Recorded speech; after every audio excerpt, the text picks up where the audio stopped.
So Ananta, question.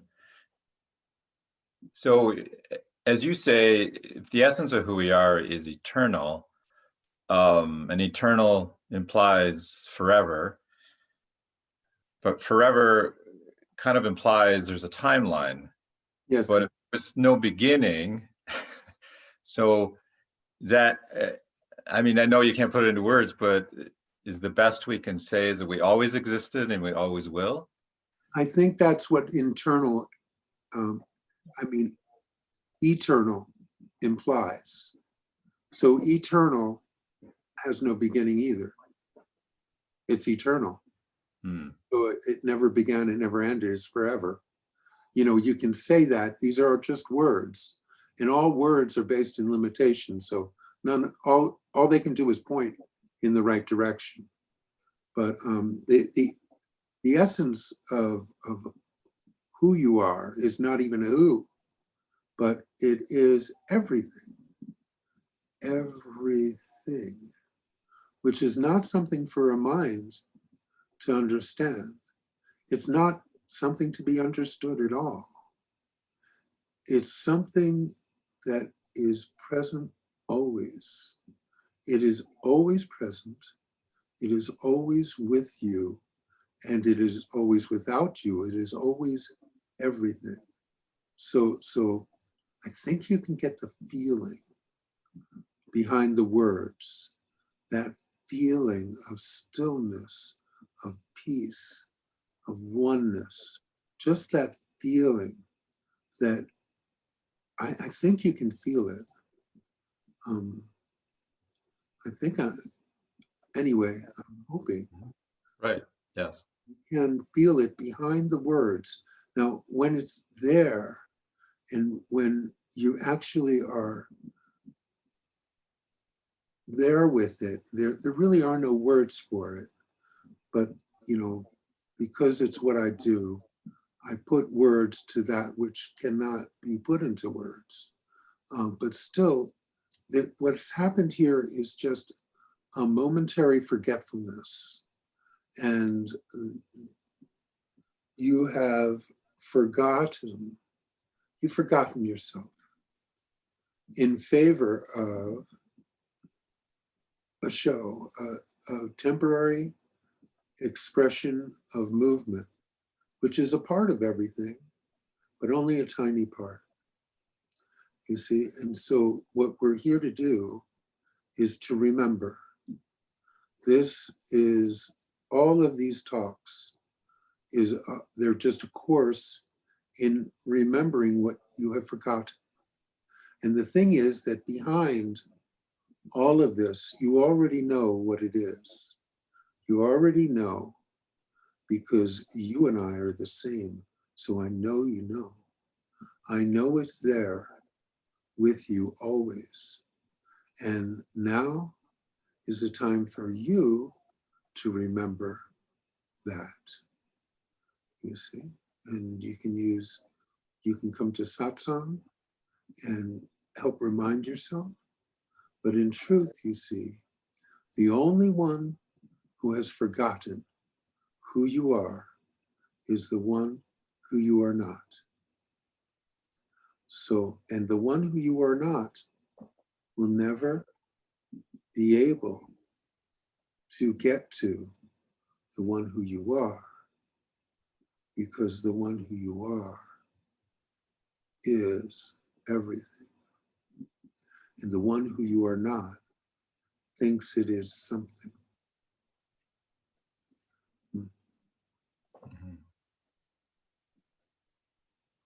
It's quite simple. Yeah.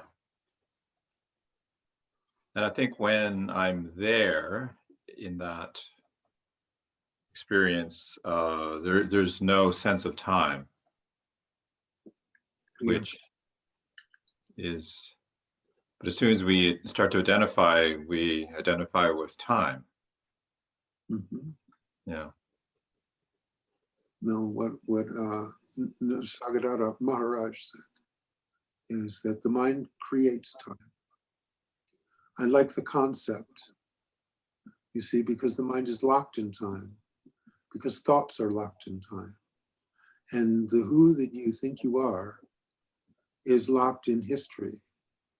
Like, you know, you were a child and then you grew up and this happened and that happened. And so you've made a connection with this cartoon character, this grain of salt who you think you are.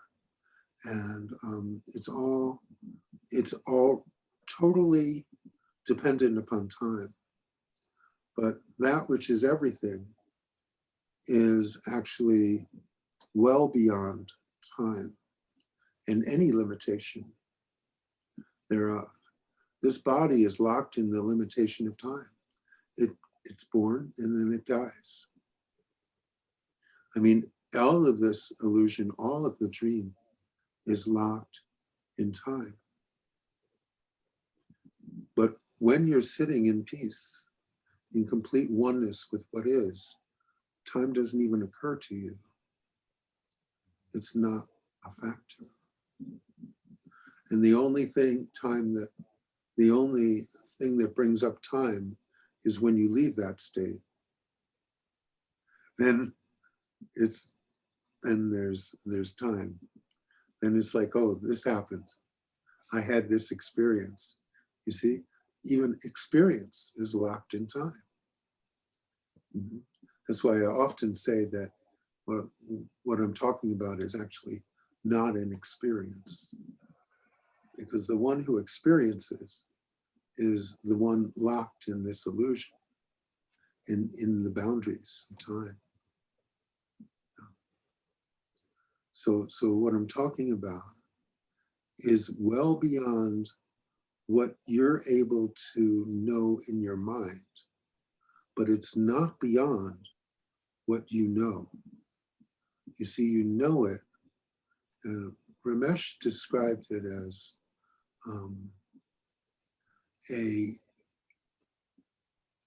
something that you know before you think you know it.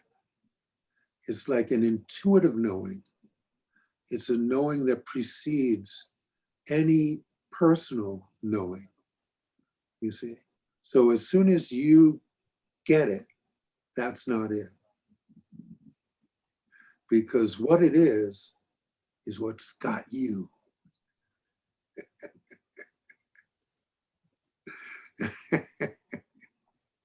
There's no getting it. There's no getting it. You can only get something. And we're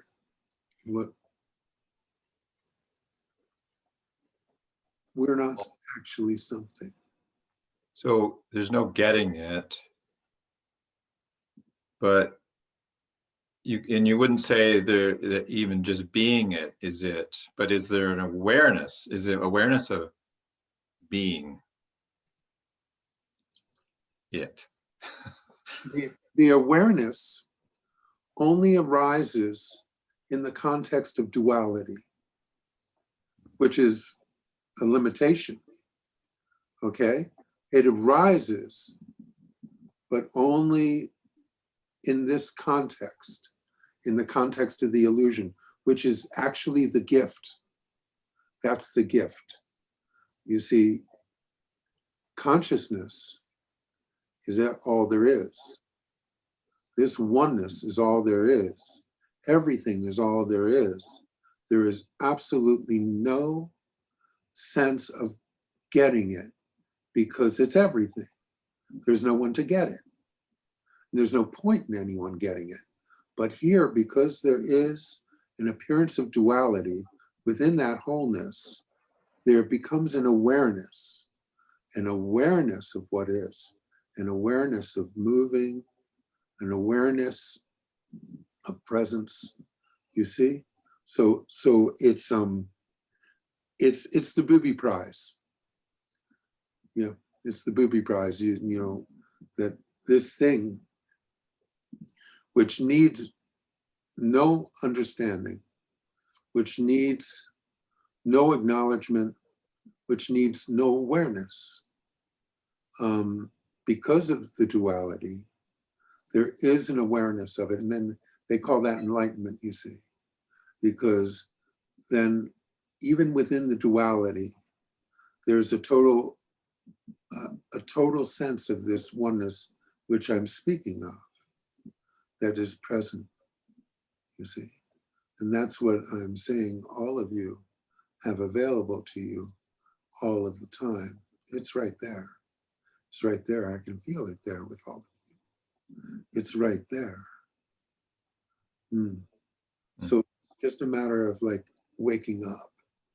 It's just a matter of waking up and neglecting this imagining, this notion that you have of yourself as an individual, because there is no individual. I mean, how could there be?